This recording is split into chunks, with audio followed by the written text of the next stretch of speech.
Hello, I'm Paul Beckwith, and in this video I'm going to talk about how the El Nino is expected to change as climate change, warming accelerates.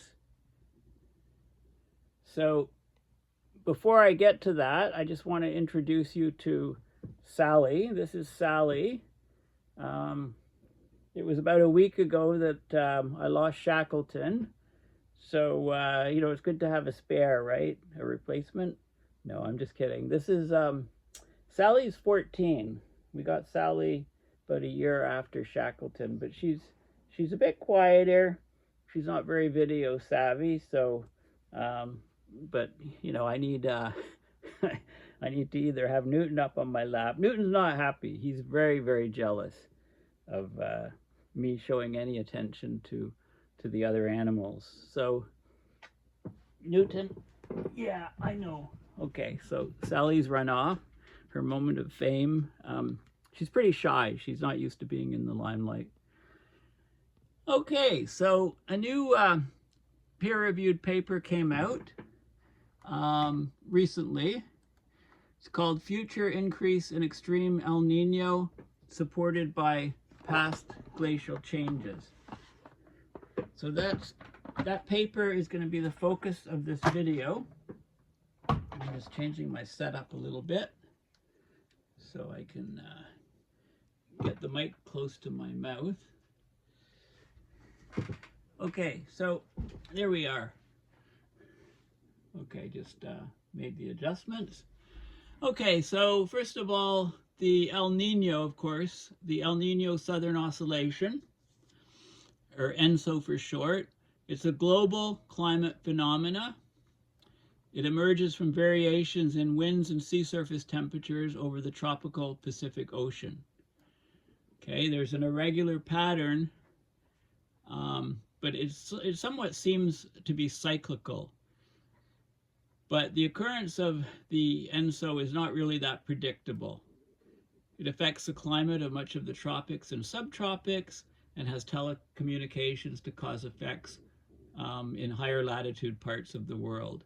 So it's probably the single largest sort of internal variability system that we talk about with the climate. So it does have global implications. So I just expanded this map here. So what this shows is El Nino climate impacts in December and February, but also in June to August. So let's just talk about the different colors. So these are different regions of the world. So it's very dry in this region when there's an El Nino in June to August. And here, it's very dry, but still relatively cold. It's very warm and dry here.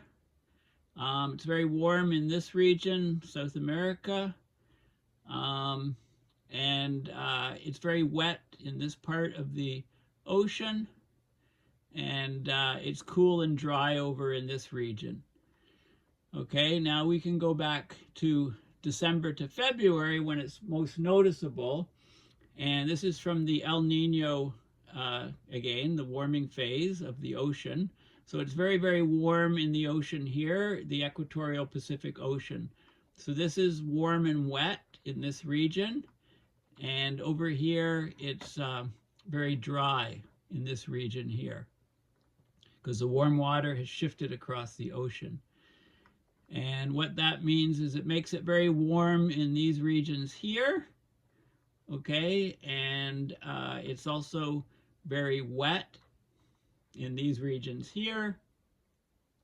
And it's warm and dry in these regions over here. So when an El Nino happens, a very powerful El Nino, there is these global effects.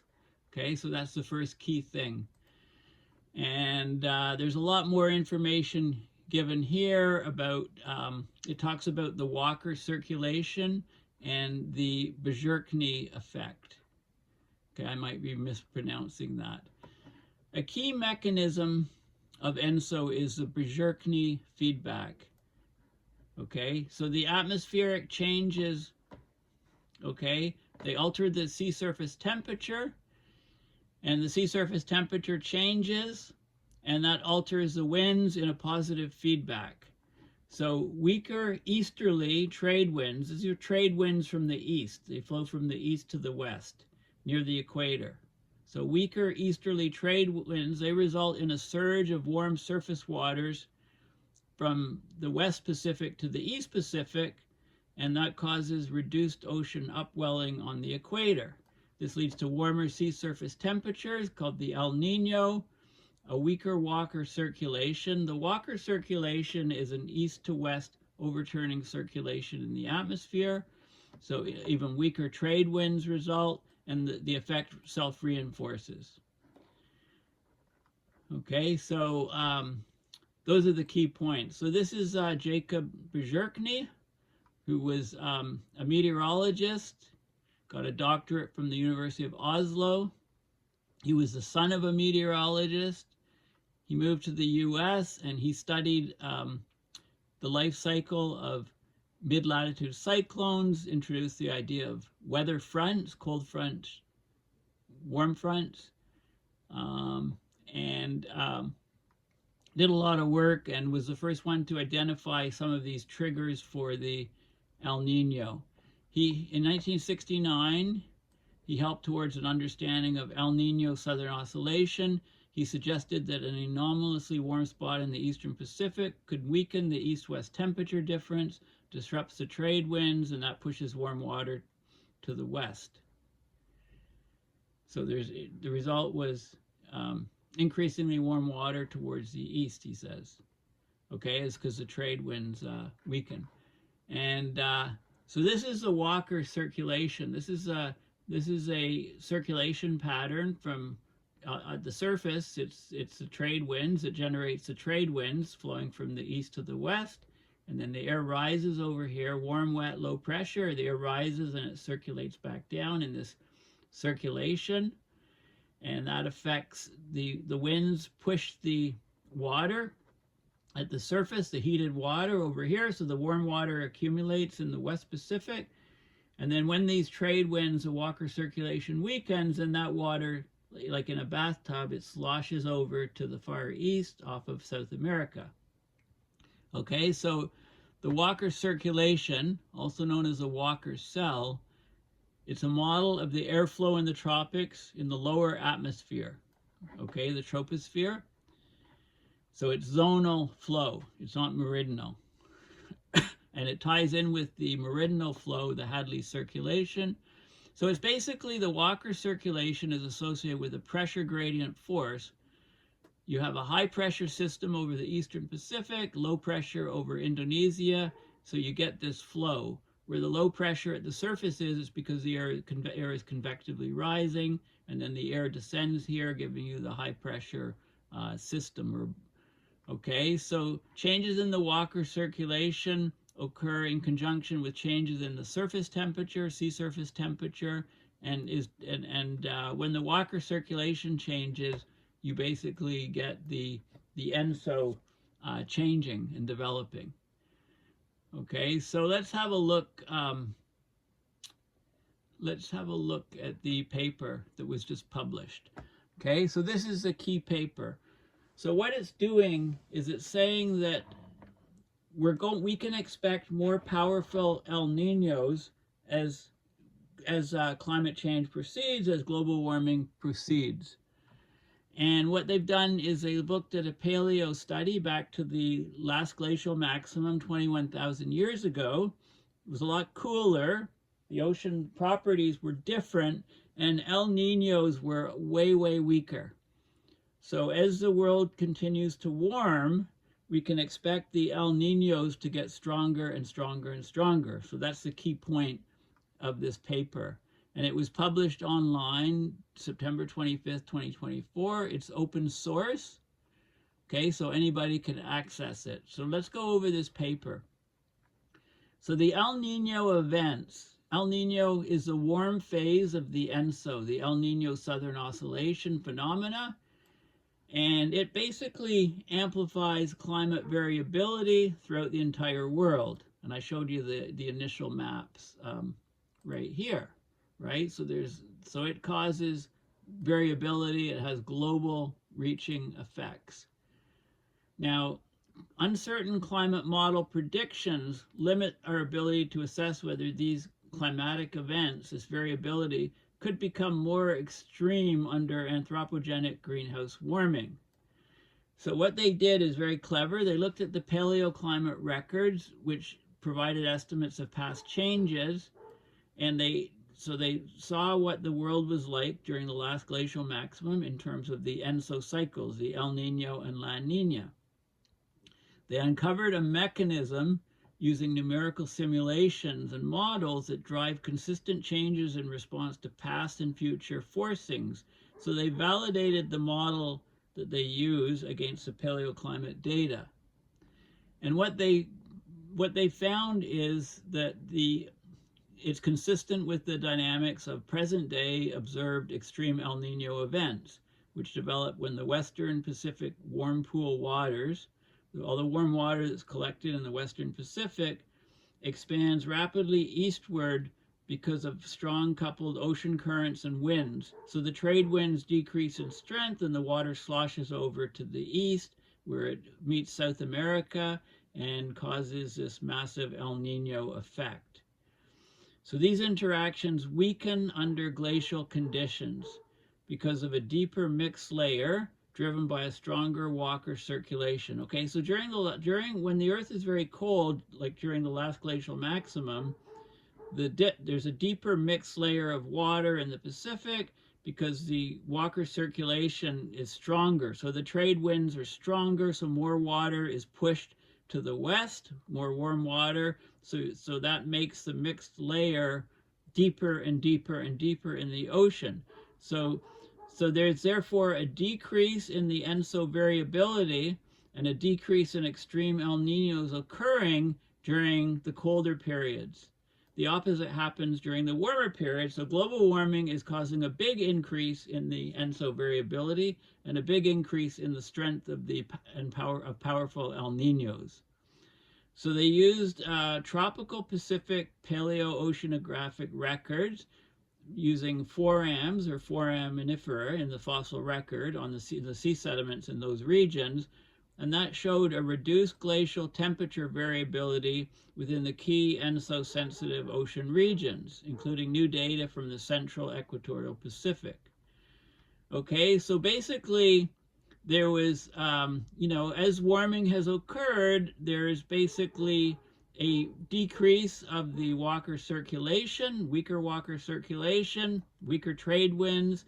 So there's a shallower mixed layer in the Western Pacific, less warm water is pushed there. So we get more frequent El Nino genesis with greenhouse gas warming. Okay, so they've done some groundbreaking work here. It's actually fascinating. So let's look at the figures. So El Nino, well, first of all, a little bit of more background. So El Nino events can reach extreme magnitude. So we had record-breaking strong El Nino events in 1982, in 1997, and in 2015. There was extremely warm temperatures in the equatorial Pacific. So sea surface temperatures were over 2 Kelvin or 2 degrees Celsius warmer than normal in the central Pacific. And that drove highly disruptive environmental changes at high latitudes as well. At low latitudes, it caused bleaching of coral reefs, widespread coral mortality because the sea surface temperatures were so warm, caused tropical forest fires, heat waves, and also ice shelf instability at the poles. Now, we have limited observations to understand these extreme El Nino events because only 3 such events have been fully observed. That's 1982, 1997, and 2015. 3 have been fully observed since the advent of satellite and moored observations. So moored buoys, whether they're under the water or at the surface. Models predict increasing rainfall and sea surface temperature variability under greenhouse gas warming. That's potentially linked with stronger and more frequent El Nino events. So what this paper is doing is it's conclusively showing that we can expect stronger and more frequent extreme El Nino events with more climate warming, with more global warming.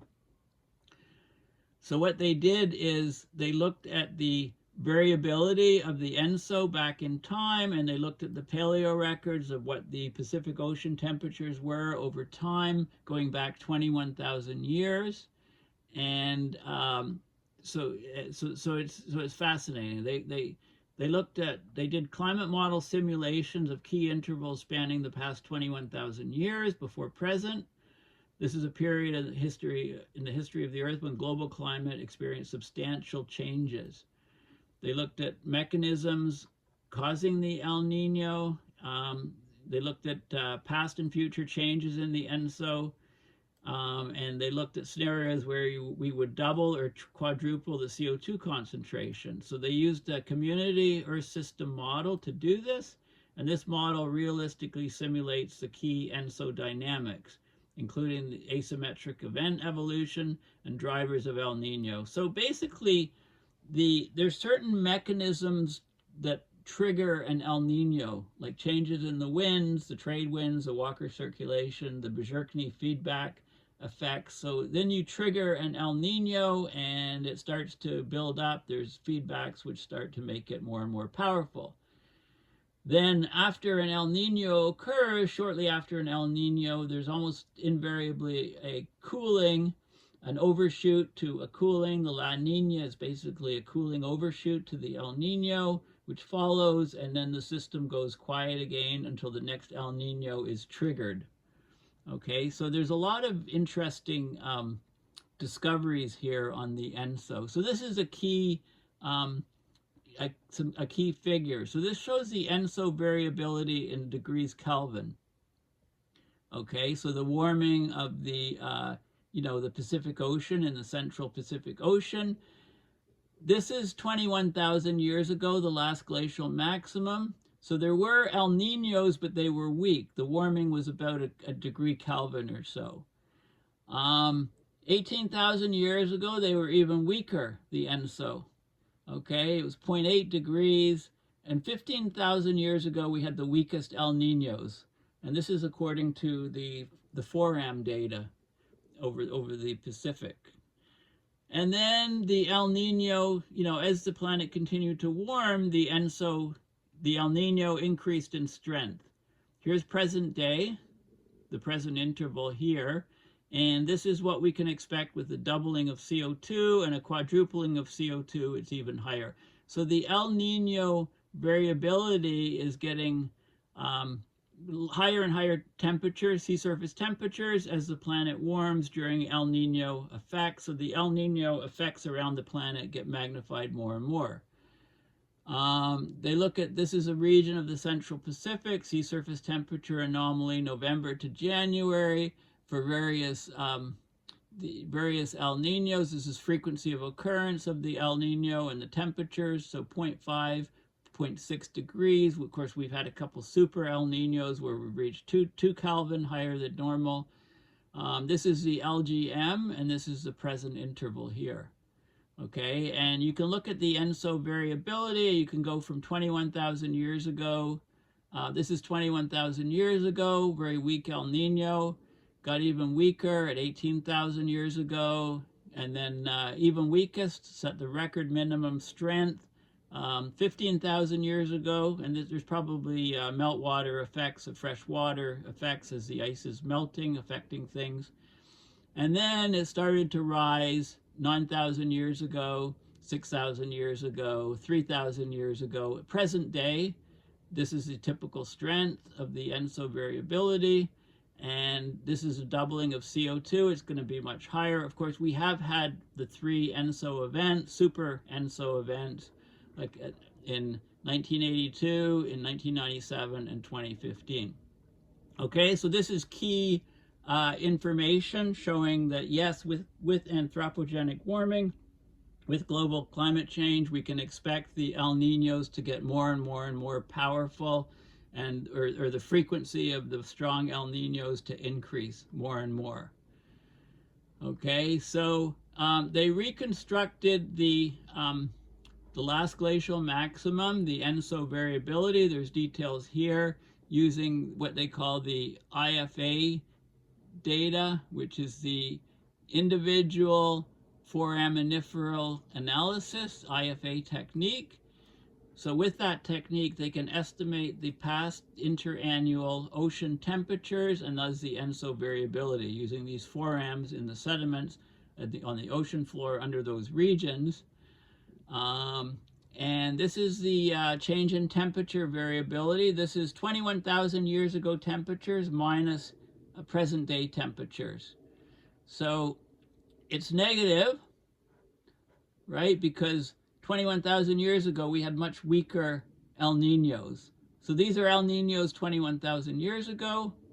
That's in A. This is at 40 to 80 meters water depth. 0 to 30 meters water depth. So that's up. So the surface down to about 100 feet is A. That's the temperature distribution. So much colder 21,000 years ago during an El Niño.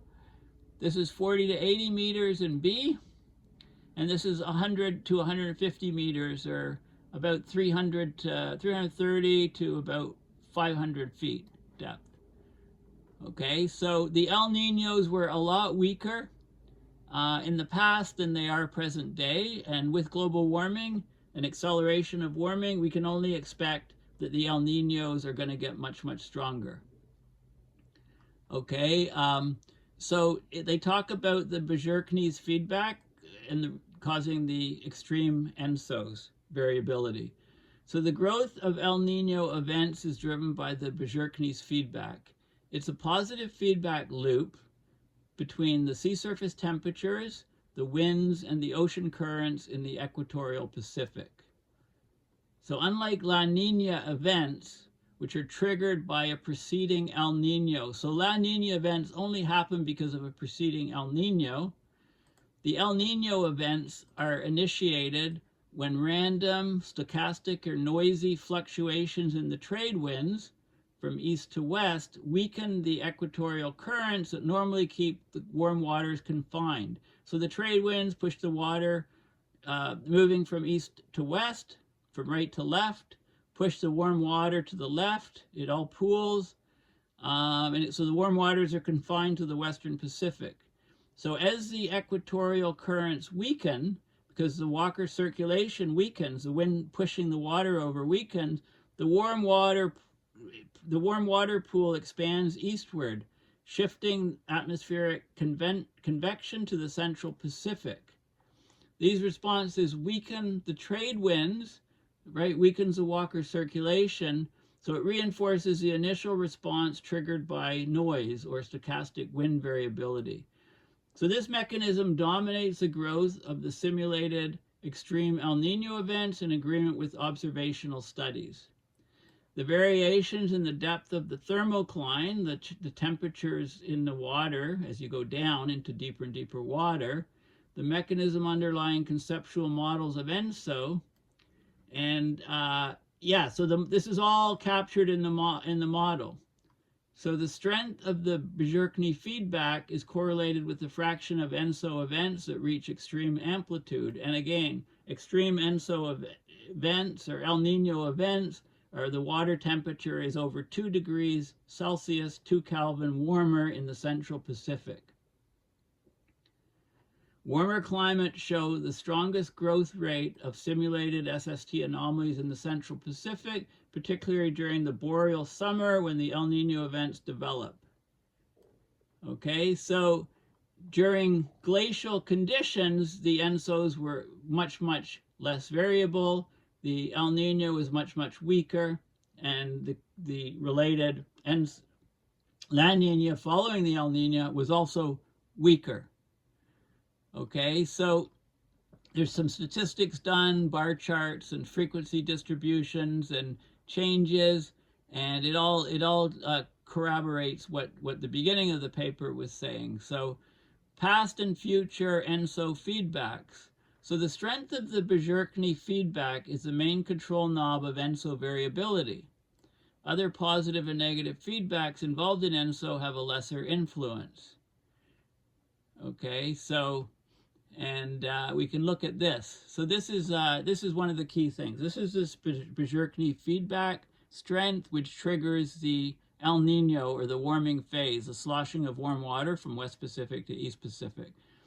So these are different times in the past again. Like this is the 21,000 years ago, 18,000 years ago, 15,000 years ago, 12,000 years ago, and so on, coming to present day, and with the doubled CO2 future, the El Nino amplitude. And we're getting, already here at present, we're getting some 2 degrees Celsius super El Ninos, like I pointed out in 1982, 1998, and 2015, pointed out at the beginning of the paper. And this shows the months in which the feedback is strongest, and you can see how the curve's actually shifting. You know, it peaked in this is January, February, March, April, May, June, etc. So the peak was basically in June, and look how much broader the peak is. So doubling of CO2, we can expect longer duration, stronger El Nino events. And this is showing the Bjerknes feedback strength, and it follows the exact mode of the El Nino strength. This is the mixed layer water depth, and you can see that it was, you know, how it's changed, warm water pool, trade wind strengths, etc. These things factor into it. They have a section about the Walker circulation, the strength of the coupling mechanisms, therefore the frequency of extreme El Nino events across cold and warm climates, how it's tied to the strength of the Pacific Walker circulation. It's mediated by changes in the depth of the ocean mixed layer and the extent of the warm pool. Warmer climates are characterized by a weaker Walker circulation, so you get shallower oceanic mixed layers and an eastward expanded warm pool. The opposite occurs for global climates. Okay, so this is a nice, and that refers to these plots here, and this is a nice schematic showing, okay, last glacial maximum, 21,000 years ago. Okay, we had a weaker wind sea surface temperature coupling, right? We had weaker Walker circulation. We had a weaker Bjerknes feedback, weaker mechanical coupling between the atmosphere and oceans. So we basically had this sort of situation with weaker coupling. We had the warm pool was smaller on the West Pacific. There was a stronger sea surface gradient, cooler water here, warmer water here, deep mixed layer. Okay, this is as we go to the situation now, present day. Okay, so the trade winds, we've got the trade winds, coupling, zonal currents, thermal coupling. So this is the sort of situation that you get with today. The warm water can slosh, the trade winds relax. The warm water sloshes over to the east, to South America, so it's cooler, it's warmer on the surface, and it's warmer deep down. This warm water pool sloshes over, the water gets cooler on the West Pacific.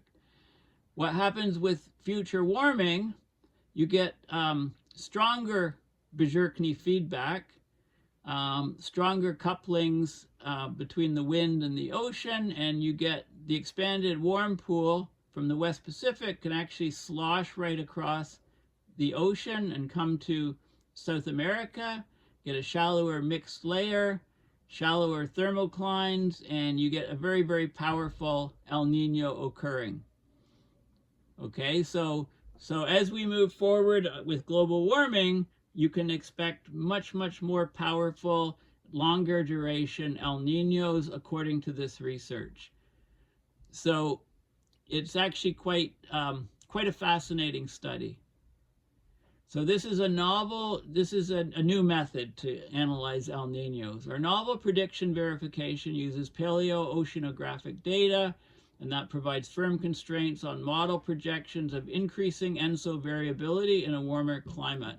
So the El Ninos, the warming phase, will be stronger. The cooling phase, the La Niños that are triggered by an El Nino happening, will also be a bit cooler, causing more variability. So as the climate warms, we can expect more variability in the ENSO system, and therefore more impacts globally, as I showed you in the maps of the impacts globally on El Nino and on El Nino specifically. Okay, so global models are starting to converge about stronger ENSO variability in the future, but they need to confirm it against observed changes. So we've had 3 very strong, powerful El Niños, but you know, we haven't had a lot of data. There's not a lot of data to go on in the satellite record. We do know that the ENSO is highly variable. Ongoing greenhouse gas warming has not resulted so far in a discernible weakening of the Walker circulation, because there's natural variability, or aerosol forcing might be having effect. It might be delaying the emergence of this response. But the model prediction is supported by paleoclimate evidence going back 21,000 years ago of a weakened east-west gradient across the Pacific and a weaker Walker circulation during the Pliocene, the most recent geological interval when CO2 levels were comparable to our idealized doubling of CO2. Okay, so during the last glacial maximum 21,000 years ago, CO2 levels in the atmosphere were 180 parts per million, right? It was a much cooler planet. Okay, so stabilizing CO2 concentrations in the atmosphere well below 2 times pre-industrial, like that would be 560 ppm, is essential to mitigate the heightened risk of increasing climate extremes posed by more frequent extreme El Nino events. So this is another reason why we have to slash greenhouse gas emissions, because we're heading to a much warmer world with much higher CO2 concentrations and other greenhouse gases. They're all accelerating at record rates. So we're going to see much more powerful El Niños occurring a lot more frequently. So look back to these events, 1982, 97, and 2015. We're going to get a lot more of these super El Niños, if you like, where there's extremely warm temperatures in the equatorial Pacific, defined as above, greater than or equal to 2 Kelvin or 2 degrees Celsius temperature anomalies in the central Pacific.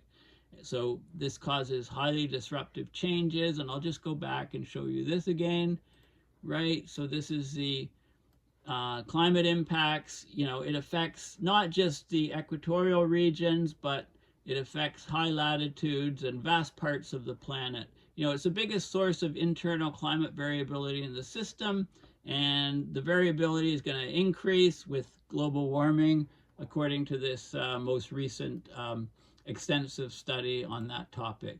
Okay, so thank you for listening. Please consider going to my website, paulbeckwith.net, and donating to my PayPal to support my research and videos.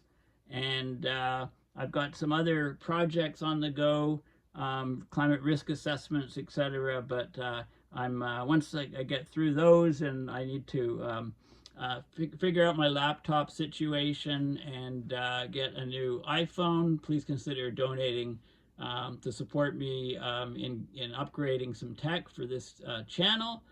And also, there is a chance, there's some passes coming open, I think, to the climate conference in Baku, Azerbaijan, in November, and there may be an opportunity for me to go. So you know, if I do go, I'll do some fundraising to try to pay for some of the travel expenses to go to the climate conference and do loads of interviews with people from all across the world on what's going on, the latest and not so greatest in climate change stuff. So yeah, so anyway, it's good to you know, thanks for your support and donations in the past that have allowed me to do this channel now for quite a few years. So thanks again, and bye for now.